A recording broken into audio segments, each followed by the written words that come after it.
ano ang kabutihan at may tutulong, okay, ng emergency power na gusto ng Pangulo at ibinibigay ng Senado. Ngayon na meron tayong hinaharap na kahirapan sa buhay, epekto ng pagtaas ng fuel, hindi ko talaga biro kasi mahigit na 100 piso ang bawat litro ng gasolina at diesel, halos parehas na. Ngayon lang nangyari yan sa kasaysayan natin. Noong mga crisis sa panahon ng Iraq, Kuwait, hindi umabot ng ganyan. Yung iba pang mga kaguluhan, crisis sa Middle East, hindi umabot ng ganito. Kahit nung Syria na inaaway at kung ano-ano pa. Ngayon, dahil Iran ito at Amerika at itong Israel, napakalaki ng epekto. Kasi malawak yung nangyari.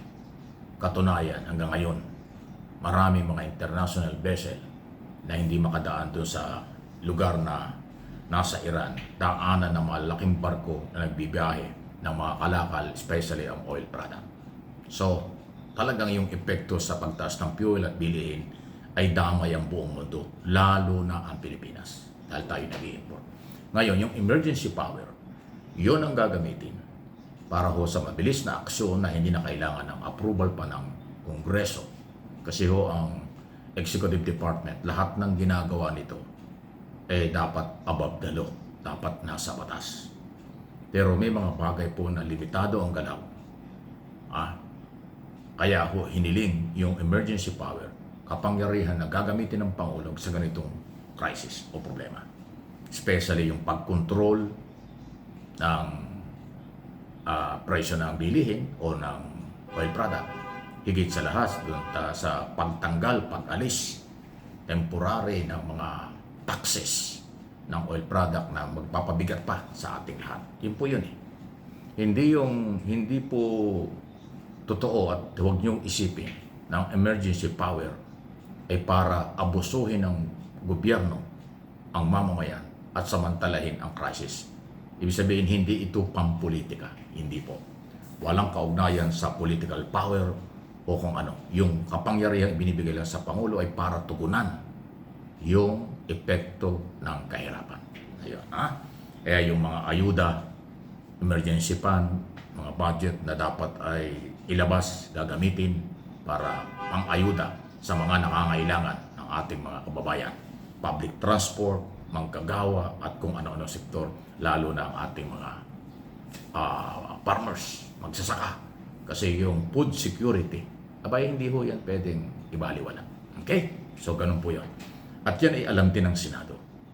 Kaya nga, nagkasundo silang ibigay ito. At alam din ng Executive Department, Office of the President, na limitado ito. Kaya antabayan natin kung hanggang saan at paano gagamitin ito ng Pangulo. Pero ngayon pa lang, hindi po ako tagapagsalita ng gobyerno, hindi ako konektado sa gobyerno, hindi yan pampolitika. Ito ay pang-resolba, pang-aksyon na gagamitin para ho dun sa mga epekto ng kahirapan, bilihin at iba pa. Especially nga ho sa oil product. Kasi yung pong ating oil product ay limitado ang galaw ng gobyerno dyan kasi tayo ay nasa ilalim ng Oil Deregulation Law. Wala pong kapangyarihan ng gobyerno na magdikta at makialam sa presyo ng oil product. Kasi sa ilalim ng Oil Deregulation Law, ang trabaho lang ng Department of Energy, ang ating gobyerno, ay mag-monitor at makiusap, okay, sa oil company na yung presyo, huwag babaan o kung ano man, hindi ho pwedeng diktahan ng gobyerno. Kasi ang mga oil company, ang merong authority sa Oil Deregulation Law, kung magkaano ang increase at rollback kung kinakailangan. Hanggang monitoring lang ang Department of Energy, National Government, sa ilalim ng Oil Deregulation Law. Yan po yan. Okay? Kaya dito sa emergency power, pwedeng magamit yan. Okay? Kung paano ang tamang paraan para makontrol yan. Okay? Yan po yun. Huwag nating isipin na yung Oil Deregulation Law isa sa pawan. Hindi po yun. Ganun pa man ang isang magandang balita, at least meron akong ginagawa rin ng gobyerno at yan kaya ng gobyerno. Yung overprice yung wala sa lugar na pagtataas, kahit na merong oil deregulation law, yan ay karapatan ng Estado. Katunayan, meron na pong ilang gasoline station na nag-overprice, sumobra yung singil, umabuso, ayun, pinapanagot na sila. At ang mga oil company ay may pananagutan din kahit na merong oil deregulation law. Pag sinobrahan, sinabutahe, nag-increase ng wala sa lugar ang bawat litro. Ayo, yun yung authority ng gobyerno. Ipatupad yung batas at aabuso sa kasalukuyang sitwasyon, pananagutin. Ayan. At yung emergency power, pwedeng gamitin yun. Laban sa abusado, hindi lang sa oil product, pati rin sa ibang mga pangunahing bilihin kung kinakailangan. Ayan po, ha? Kasi baka isipin nyo na ang gobyerno walang ginagawa. Limitado nga yung authority dahil nga sa oil deregulation law na ating binabanggit. Huwag natin kalimutan. Yan ay exclusive na karapatan po ng oil company. Ulitin ko, kung kailan sila mag-increase, magkaano. Ganun po ang sistema ngayon. Di katulad ng araw na kontrol ng gobyerno ang sitwasyon. Sila ang gobyerno ang nagdidikta, nagsasabi, magkano ang increase, magkano ang rollback. Ay wala na po ngayong ano.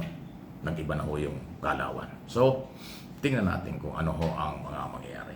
Okay? Any comment, reaction sa isyong ito? Ang isa ko sa mga pwede nating magawang tulong bilang mamamayan, magsumbong kayo. Huwag kayong mawala ng pag-asa.